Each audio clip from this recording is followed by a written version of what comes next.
Phone tapping కేసులో అటు BRS working president MLA KTR sit ముందు హాజరయ్యారు. ఆయన సిట్టు కొన్ని గంటలు కూడా ప్రశ్నిస్తుంది. అసలు ఈ ఫోన్ ట్యాపింగ్ జరిగిందా లేదా? ప్రభుత్వం ఫోన్ ట్యాపింగ్‌కు సంబంధించి ఒక్కొక్కసారి ఒక్కొక్క నేతకిచ్చి సిట్టు ముందుకు పిలుస్తా ఉంది. అసలు ఏం జరిగింది? అసలు ఈ అంశానికి సంబంధించి ఫోన్ ట్యాపింగ్ నిజంగానే జరిగిందా? కావాలని వేధిస్తున్నారా అనేది ఒకసారి బీజేపీ రాష్ట్ర ప్రధాన కార్యదర్శి ఉన్నారు. ఒకసారి బీజేపీ ఏమనుకుంటుందన్న విషయం ఒకసారి డాక్టర్ గౌతమ్ రావుతో బీజేపీ రాష్ట్ర ప్రధాన కార్యదర్శి ఆయనతో అడిగి తెలుసుకునే ప్రయత్నం చేద్దాం.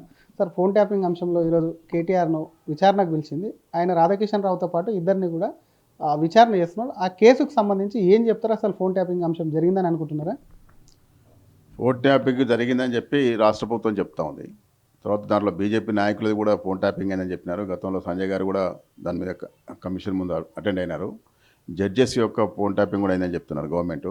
కాబట్టి గవర్నమెంటే చెప్పినప్పుడు ఇంకా దాని గురించి అనుమానం ఎందుకు? ఫోన్ ట్యాపింగ్ నిజంగా కనుక జరిగినట్టయితే ఎందుకు సిట్టు గిట్ అని చెప్పి టైం పాస్ చేస్తూ ఉన్నారు? ఇమీడియట్లీ యాక్షన్ తీసుకోవచ్చు కదా. కాబట్టి ఫోన్ ట్యాపింగ్ అనేది నేరం, చట్ట ప్రకారం నేరం అయినప్పుడు వెంటనే యాక్షన్ తీసుకోకుండా ఏదో 2 సంవత్సరాలు ఇప్పుడు ఈ గవర్నమెంట్ వచ్చిన తర్వాత కూడా ఇంకా దాన్ని కంటిన్యూ చేసుకుంటూ ఇంకా వాళ్ళను పిలుస్తూ ఉన్నాము, ఎంక్వైరీ చేస్తూ ఉన్నామని చెప్పి ఏదో ఎలక్షన్లు వచ్చినప్పుడు దీన్ని డ్రామా లెక్క ఈ 2 పార్టీలు కూడా బీఆర్ఎస్ కాంగ్రెస్ పార్టీ రాష్ట్రంలో డ్రామాలు ఆడుతున్నారని చెప్పి తెలుస్తూ ఉంది.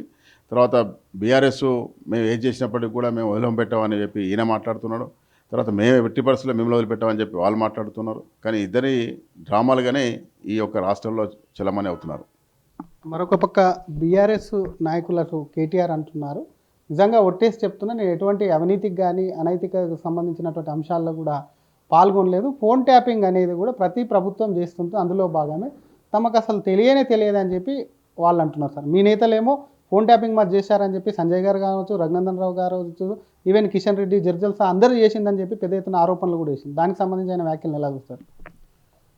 ఒకసారి ఆరోపణ చేసినప్పుడు ఏమాత్రం ఎవిడెన్సెస్ లేకుండా ఆరోపణ చేయడం కూడా తప్పు. కాబట్టి ఎవిడెన్సెస్ ఉన్నప్పుడు తప్పకుండా చట్టబద్ధంగా దాని మీద యాక్షన్ తీసుకోవాలి. రెండోది, ఇంతకుముందు కూడా బీజేపీ కూడా చెప్పినది ఫోన్ ట్యాపింగ్ జరుగుతూ ఉన్నాయి ఈ రాష్ట్రంలో, ఎలక్షన్లు అప్పుడు చేసినారు. ఎందుకంటే మన ఎలక్షన్స్ మునుగోడు ఎలక్షన్ అప్పుడు చూసినాం మేము. కాబట్టి దాని విషయంలో వేరే ఇంకా అనుమానం ఏం లేదు. మా సంజయ్ గారు కూడా చెప్పినారు ఫోన్ ట్యాపింగ్ జరిగినాయని చెప్పి కమిషన్ ముందు కూడా సరైన ఆధారాలతో వారు ఇవ్వడం జరిగింది. కాబట్టి దాని విషయంలో ఈ రాష్ట్ర ప్రభుత్వం కూడా రాగానే వెంటనే హడావుడి చేసి తర్వాత ఇప్పటివరకు కూడా 2 సంవత్సరాల నుంచి కూడా అది తాత్పర్యం చేస్తున్నారు. తర్వాత అప్రూవల్ ఇప్పుడు పిలిచి మళ్ళీ ఇప్పుడు లోకల్ బాడీ ఎలక్షన్లు వస్తున్నాయి కాబట్టి ప్రజలను తప్పుదో పట్టించడానికి 2 పార్టీలు కూడా ప్రయత్నం చేస్తూ ఉన్నాయి. ఈ 2 పార్టీలు కూడా ఈ రాష్ట్రంలో చేసినటువంటి అవినీతి, ఈ రాష్ట్రంలో తీసుకున్నటువంటి కమిషన్లు, తర్వాత యాంటీ హిందూగా మాట్లాడి తర్వాత ముస్లిమ్స్తోని ఓట్ల బ్యాంక్గా మార్చుకునేటువంటి ప్రయత్నం వీళ్ళు చేస్తూ ఉన్నారు. కాబట్టి ఎంఐఎం అనుకూలంగా కూడా ఈ రాష్ట్రంలో పనిచేస్తున్నటువంటి ప్రజలంతా కూడా గమనిస్తున్నారు. ఈ రాబోయేటువంటి ఎన్నికలలో, మున్సిపల్ ఎన్నికల్లో ఈ 2 పార్టీలకు బుద్ధి చెప్తారనే ఒక భయంతో మళ్ళీ డ్రామాకు తెరదించినారు. మరొక పక్క ప్రతి అంశం బీఆర్ఎస్కు అటు బీఆర్ఎస్ ఏదైనా కాంగ్రెస్ మీద లేవనెత్తే కూడా ఒకవైపు బీజేపీ కాంగ్రెస్ కలిసి కూడా దాన్ని డైవర్షన్ చేస్తుంది.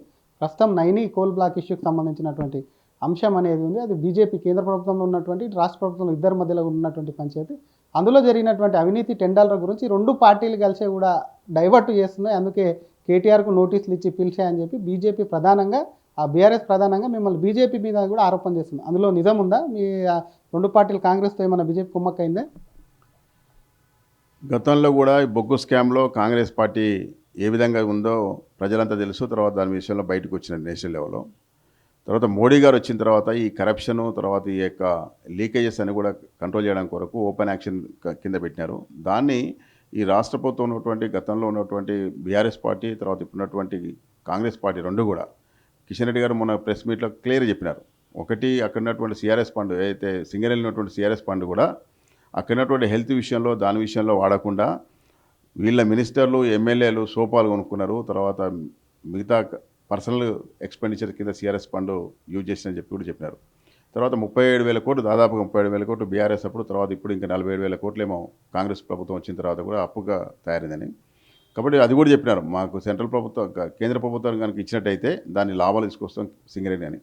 సింగరేణిలో పనిచేస్తున్నటువంటి కార్మికులకు న్యాయం జరగకుండా వీళ్ళు దోసుకొని తింటున్నటువంటి బీఆర్ఎస్ పార్టీకి, కాంగ్రెస్ పార్టీకి బుద్ధి చెప్పాల్సిన అవసరం ఉంది. వీళ్ళు పబ్లిక్ను డైవర్ట్ చేసి డైవర్ట్ పాలిటిక్స్లో వీళ్ళు లాభం పొందుతూ ఉన్నారు. ఎవరెవరు దీంట్లో అవినీతి చేసినారో మైన్స్ కానివ్వండి, లేకుంటే ఇక్కడ ఉన్నటువంటి సింగరేణి మైనింగ్స్లో కూడా బీఆర్ఎస్ పార్టీ వచ్చినప్పటి నుంచి 2014 నుంచి ఇప్పటివరకు అక్కడ జరిగినటువంటి అవకతవకలన్నిటి మీద కూడా ఎంక్వైరీ చేసి దానికి బాధ్యుల మీద కఠినమైన చర్యలు తీసుకోవాలని చెప్పి కూడా భారతీయ జనతా పార్టీ కోరుతా ఉంది. గత ప్రభుత్వం కాదు ఈ ప్రభుత్వం కూడా ఫోన్లు ట్యాప్ చేయట్లేదా చేస్తుంది అని చెప్పి కొంత బీఆర్ఎస్ ఆరోపణలు చేస్తుంది. మీ పార్టీ నుంచి బీజేపీ నుంచి మీకు ఏమన్నా అనుమానాలు ఉన్నాయి? కాంగ్రెస్ వచ్చాక కూడా ఫోన్ ట్యాపింగ్ ఏదన్నా నడుస్తూ ఉంది, గతంలో ఫోన్ ట్యాపింగ్ అయిందని అంటున్నారు కదా.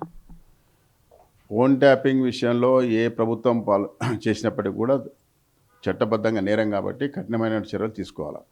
కాబట్టి ప్రజల ముందు దాన్ని ఎవరైతే ఈరోజు కాంగ్రెస్ పార్టీ కానివ్వండి, బీఆర్ఎస్ పార్టీ నువ్వు చేస్తున్నావు మాట్లాడుతున్నారో దాన్ని ప్రజల ముందు ఉంచాలా. ఇది ఎట్టి పరిస్థితుల్లో కూడా దీన్ని అలౌ చేసేది కాదు. ఎందుకంటే పర్సనల్ డాటాస్ కూడా ఎక్స్పైర్ చేసి, బిజినెస్ పీపుల్ని కూడా ఎక్స్పైర్ చేసి, తర్వాత పొలిటీషియన్స్ని ఎక్స్పైర్ చేసి ఇవన్నీ కూడా చేస్తూ ఉన్నారు. దీన్ని డెమోక్రసీలో మంచి పద్ధతి కాదు. కాబట్టి ఆ పార్టీ చేసినా, ఈ పార్టీ చేసినా, ఆ ప్రభుత్వం చేసినా, ఈ ప్రభుత్వం చేసినా చట్టరీత్యా వారి మీద నేరం కింద చర్య తీసుకోవాలని కోరుతా ఉన్నాను. Thank you sir.